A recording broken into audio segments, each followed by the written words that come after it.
ഇപ്പോൾ CPM സംസ്ഥാന secretary MV Govindan മാധ്യമങ്ങളെ കാണുന്നു. അതിലേക്ക് അപ്പോൾ ഇമാതിരിയുള്ള പ്രധാനമന്ത്രിയാകുമ്പോൾ വേറെ പദമൊന്നും ഉപയോഗിക്കാൻ പാടില്ല. അതുകൊണ്ട് ഇങ്ങനെയുള്ള പദമാണ് ഉപയോഗിച്ചുകൊണ്ടിരിക്കുന്നത്.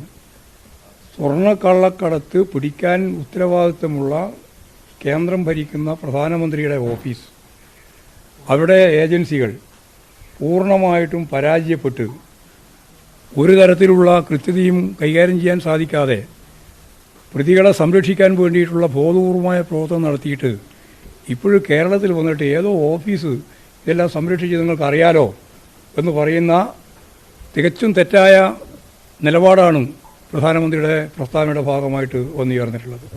അദ്ദേഹമാണ് അതിൻ്റെ ഉത്തരവാദി. അവരാണത് കൈകാര്യം ചെയ്യേണ്ടത്, ഏറ്റവും പ്രധാനപ്പെട്ട ഏജൻസി. പിന്നെ ഇവിടെ വലിയ കാര്യങ്ങളെ സംബന്ധിച്ച് സ്വന്തം നിയോജക മണ്ഡലത്തിൽ സ്വന്തം ഒപ്പം നടക്കുന്ന RSS BJP നേതാവ് ഇതിനിടയല്ലേ എന്ന് പറഞ്ഞാൽ കൃത്യമായിട്ട് ഇതിനിടയിൽ തന്നെയാണ് കൂട്ടബലാത്സംഗത്തിന് ഇരയാക്കിയിട്ടുള്ള പെൺകുട്ടി അതിൻ്റെ ഭാഗമായിട്ട് കേസെടുക്കാൻ കൂട്ടാക്കിയിട്ടില്ല. എന്നിട്ട് കോടതിയിൽ പോയിട്ട് കേസെടുക്കേണ്ടി വന്നപ്പോഴാണ് RSSൻ്റെ വിപുലമായ ഒരു സഞ്ചയമാണ് ഇതിൻ്റെ ഭാഗമായിട്ട് നിന്നത് പ്രവർത്തിച്ചത്, കൂട്ടബലാത്സംഗം ചെയ്തത് എന്നിപ്പോഴും പുറത്തു വന്ന വിവരം. മനസ്സോടെയാണ് അവർക്ക് അവസാനം അറസ്റ്റ് ചെയ്യേണ്ടി വന്നത്.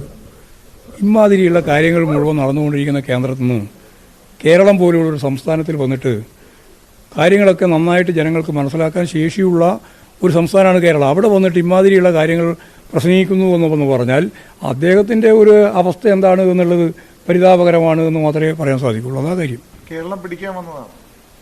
കേരളം പിടിക്കാൻ ഇതിനു മുമ്പ് വന്നിട്ടുണ്ടല്ലോ. മുമ്പ് എനിക്ക് ഒരു ഓർമ്മയുണ്ട്. മുഖ്യമന്ത്രി അതായത് പിണറായി മത്സരിക്കാൻ പോകുന്ന മണ്ഡലത്തിലൂടെ ഒരു പദയാത്ര നടത്താൻ തീരുമാനിച്ചു BJP നേതാവ് അമിത്ഷാ. എന്നിട്ട് എന്താ ആ മണ്ഡലത്തിൽ സംഭവിച്ചത്? അതുകൊണ്ട് ആ രീതിയിലുള്ള കാര്യങ്ങൾക്കൊന്നും വലിയ ഞങ്ങൾ മറുപടി പറയേണ്ട കാര്യമില്ല. അത് കേരളത്തിലെ ജനങ്ങൾ തന്നെയാണ് കൃത്യമായിട്ട് മറുപടി പറയുക. ഇപ്പോൾ തൃശ്ശൂർ പിടിക്കാനാണ് എന്നുള്ളതാണ് ഇപ്പം പറഞ്ഞ് നടക്കുന്നത്. തൃശ്ശൂരൊന്നും തൊടാൻ പറ്റാത്ത അവസ്ഥ BJPക്ക് ഉണ്ടാകുന്ന കാര്യത്തിൽ ഒരു സംശയവും നിങ്ങൾക്ക് ഉണ്ടാവേണ്ട. കേരളത്തിലെ ഒരു പാർലമെൻറ്റ് നിയോജക മണ്ഡലത്തിൽ നിന്നും ഒരു സീറ്റിലും BJP ജയിക്കാൻ പോകുന്നില്ല.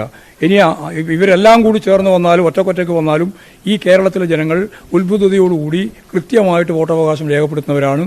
അത് ഇതേവരെ ചെയ്തിട്ടുണ്ട്, ഇനിയും അതേപോലെ തന്നെ ചെയ്യുമെന്നുള്ള കാര്യത്തിൽ എനിക്ക് യാതൊരു സംശയമില്ല. പിടിക്കേണ്ട കേന്ദ്ര ഏജൻസികൾ ഒന്നും ചെയ്തില്ല. അപ്പോൾ പ്രതിപക്ഷം ആരോപിക്കുന്നത് ഇതൊരു CPM BJP അന്തർധാര ഉള്ളതുകൊണ്ടാണ് ഇത് ഈ റെയ്ഡോ എങ്കിൽ ഞാനിങ്ങനെ പറയില്ലല്ലോ. അതിനെ മറുപടി ഞാനിങ്ങനെ പറയില്ലല്ലോ. പ്രധാനമന്ത്രിയുടെ ഭാഗമായിട്ട് നിൽക്കുന്ന ഡിപ്പാർട്ട്മെൻറ്റുകളും കൈകാര്യം ചെയ്യേണ്ടതിന് പകരം അത് വേറെ ആരെയോ തലയെ കെട്ടി വെക്കാനാണല്ലോ ഉദ്ദേശിച്ചുകൊണ്ടിരിക്കുന്നത്. അതിൻ്റെ തന്നെ ഭാഗമായിട്ടാണല്ലോ UDF-കാരും പറഞ്ഞുകൊണ്ടിരിക്കുന്നത്. അതിലൊന്നും യാതൊരു അർത്ഥമില്ലാതെ ജൽപ്പനം എന്ന് മാത്രമേ പറയാൻ പറ്റൂ. BJPയുടെ സംസ്ഥാന അധ്യക്ഷൻ പ്രധാനമന്ത്രിയുടെ സാന്നിധ്യത്തിൽ തന്നെ നാഷണൽ ക്രൈം റിപ്പോർട്ട് ബ്യൂറോയുടെ ചില കണക്കുകൾ എന്ന് പറഞ്ഞുകൊണ്ട് ഇന്നലെ പ്രസംഗിച്ചു. അത് പറയുന്നത് കേരളമാണ് ഏറ്റവും കൂടുതൽ സ്ത്രീകൾക്കെതിരെ പീഡനമുള്ള സ്ഥലം, ഈ പറഞ്ഞ ഗാർഹിക പീഡനമുള്ള സ്ഥലം, നിരവധി ആരോപണങ്ങൾ പ്രധാനമന്ത്രി സാന്നിധ്യത്തിലാണ് BJPയുടെ സംസ്ഥാനം. പ്രധാനമന്ത്രി തന്നെ ഇങ്ങനെ പറയുന്നത്. പിന്നെ പ്രധാനമന്ത്രിയുടെ സാന്നിധ്യത്തിൽ പറയുന്നതിൽ എന്താ കുഴപ്പം? ശുദ്ധ അസംബന്ധങ്ങളും കളവും പറയുകയാണ്. കളവ് പറയുക എന്നുള്ളത് BJPയുടെ ഏറ്റവും പ്രധാനപ്പെട്ട മുഖമുദ്രയാണ്. കള്ള പ്രചാരവേല നടത്തുക എന്നുള്ളത് ഏത് ഫാസിസ്റ്റുകളുടെയും സ്വഭാവമാണ്. ആ ഫാസിസ്റ്റുകളുടെ രീതി തന്നെയാണ് BJP കൈകാര്യം ചെയ്തുകൊണ്ടിരിക്കുന്നത്. അതുതന്നെയാണ് കേരളത്തിൻ്റെ അധ്യക്ഷനും പറഞ്ഞിട്ടുള്ളത്. അല്ല റിപ്പോർട്ടിൽ നിന്ന് മേലൊരു കള്ളാസെടുത്ത് പറയുക, എന്നിട്ട് ബാക്കി കാര്യത്തിൽ അദ്ദേഹം തന്നെ തയ്യാറാക്കി പറയുക. അതൊന്നും ശരിയായ നിലപാടല്ല. ഇതെല്ലാം ജനങ്ങൾക്ക് മനസ്സിലാവും. ക്രമസമാധാനം ഏറ്റവും നന്നായിട്ട് നടക്കുന്ന ഇന്ത്യയിലെ ഒന്നാമത്തെ സംസ്ഥാനം കേരളമാണ്. പ്രധാനപ്പെട്ട വ്യക്തികളൊക്കെ ഇന്നലെ പങ്കെടുത്തിട്ടുണ്ട്. പ്രധാനപ്പെട്ട വ്യക്തികൾക്കെല്ലാം പങ്കെടുക്കും. പ്രധാനമന്ത്രി പങ്കെടുക്കുന്ന യോഗമല്ലേ, പ്രധാനപ്പെട്ട ആളുകളെല്ലാം പങ്കെടുത്തോട്ടായാലും ഞങ്ങൾക്ക് ആർക്കുള്ളത്. അല്ല, അതൊക്കെ ശോഭനോട് ചോദിക്കേണ്ടതാണ്. ആയിക്കോട്ടെ എന്ന്, അതുകൊണ്ടൊന്നും ഒരു കുഴപ്പമില്ലാന്ന്. പ്രധാനമന്ത്രി വിളിച്ചു ചേർത്ത യോഗത്തിൽ അവർ പങ്കെടുക്കണോ അവർ തീരുമാനിക്കേണ്ടതാണ്. അതുകൊണ്ട് കേരളീയ കേരളീയത്തിൻ്റെ ഭാഗമായിട്ട് പങ്കെടുത്തതെല്ലാം തെറ്റാണെന്ന് പറയാൻ പറ്റുമോ? അവരെല്ലാം ഇനിയും ഈ കലാകാരന്മാരെയും സ്പോർട്സ് ഉൾപ്പെടെയുള്ള മേഖലയിലുള്ള ആളുകളെയെല്ലാം കക്ഷി രാഷ്ട്രീയത്തിൻ്റെ അറകളിലേക്ക് തിരിക്കണ്ട. അത് നിങ്ങൾ അങ്ങനെ അതന്നെ ഞാൻ പറഞ്ഞത്. അത് തന്നെയാണ് പറഞ്ഞത്. ഞങ്ങളിപ്പോൾ മുഖ്യമന്ത്രി പങ്കെടുത്തുകൊണ്ടുള്ള യോഗങ്ങളിലും അതുപോലെ തന്നെ വളരെ പ്രധാനപ്പെട്ട യോഗങ്ങളിലൊക്കെ ആളുകൾ പങ്കെടുക്കുന്നില്ലേ? അല്ല, ഇത് പാർട്ടി പരിപാടിയിലൊക്കെ പങ്കെടുപ്പിക്കുന്നു. ഇതല്ലേ അവർ ചെയ്തുകൊണ്ടിരിക്കുന്നത്. അത് തിരിച്ചറിഞ്ഞവർ പോകില്ല, തിരിച്ചറിയാത്തവർ പോവും. പിന്നെ തിരിച്ചറിയുമ്പോൾ ശരിയായ രീതിയിൽ നിലപാട് സ്വീകരിക്കും. ഞങ്ങൾ ഇവർ ഏത് രാഷ്ട്രീയ പ്രസ്ഥാനത്തിൻ്റെ ഒപ്പം നിൽക്കുന്നു നോക്കിയിട്ടല്ല അംബാസിഡർ ആക്കുക. അവരുടെ കഴിവാണ്.